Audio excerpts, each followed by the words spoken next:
Would you pay someone to accompany your parents to the doctor?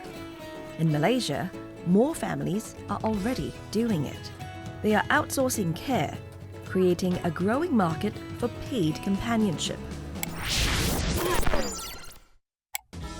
For one former pharmacist, that demand became a business bringing in 6 digits revenue a month. 33-year-old Siu Mei runs a paid companionship service, escorting seniors to medical appointments, errands, and daily activities. Fees start from 35 ringgit an hour, with a minimum booking of 2 hours. For families who can't be there, it's a cost they're willing to pay. They are paying for time, presence, and reliability. It's not just about completing a task, but whether we really put the heart to make them feel being cared and valued.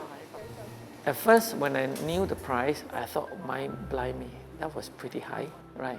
But after trying, then I feel that it's worth the price. It's worth the price because it's not just someone that bring your parents to the place and come back.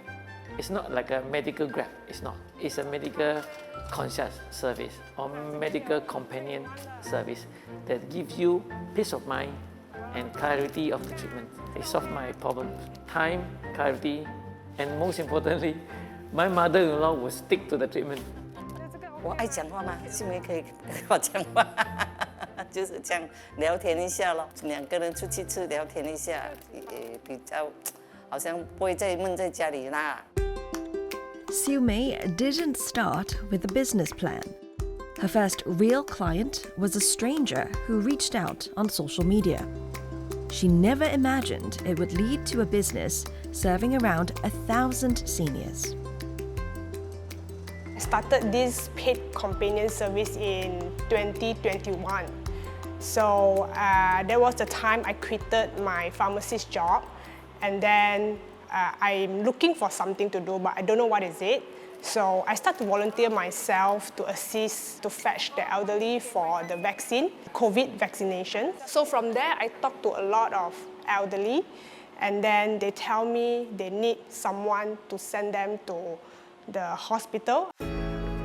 The startup costs were minimal, just her car and her time. But staying afloat wasn't easy. With 200,000 ringgit, or just over $50,000 in savings, she gave herself 6 months to make it work. She cut her expenses to less than 1,000 ringgit a month, around $250. The biggest challenge wasn't demand, it was trust.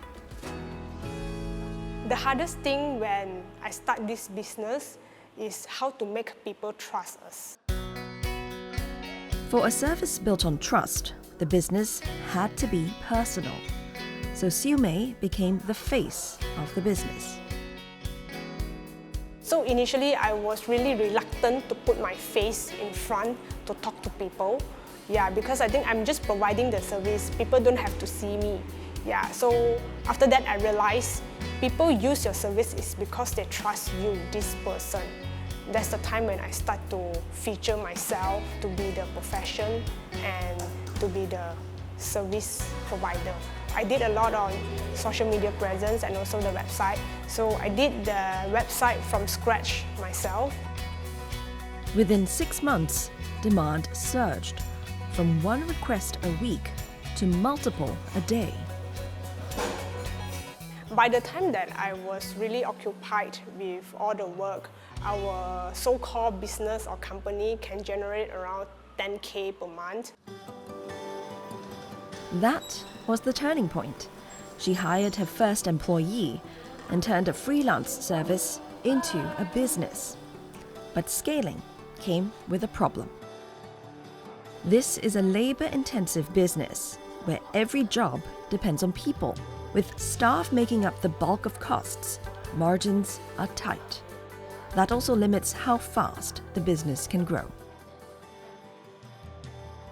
For this type like home care or senior assistance service that require us to traveling outside, it's very hard for me to imagine it to be a long-term job. Yeah, because it's really very tiring and exhausting. To expand, she moved beyond one-on-one services, opening active aging centers instead. These bring more seniors into one location, reducing the need for individual care. Backed by investors, the business now runs 3 centers across Malaysia. Today, the company generates around 100,000 ringgit a month from companionship, day centers, and home care services. But higher revenue doesn't always mean higher returns. She says she's still not earning as much as what she used to as a pharmacist. As the business grows, I feel poorer and poorer.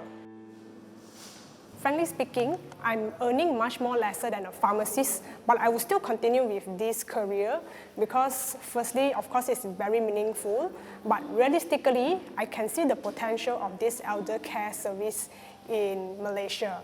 We will see the growing demand in the future years. Still, demand is only expected to grow.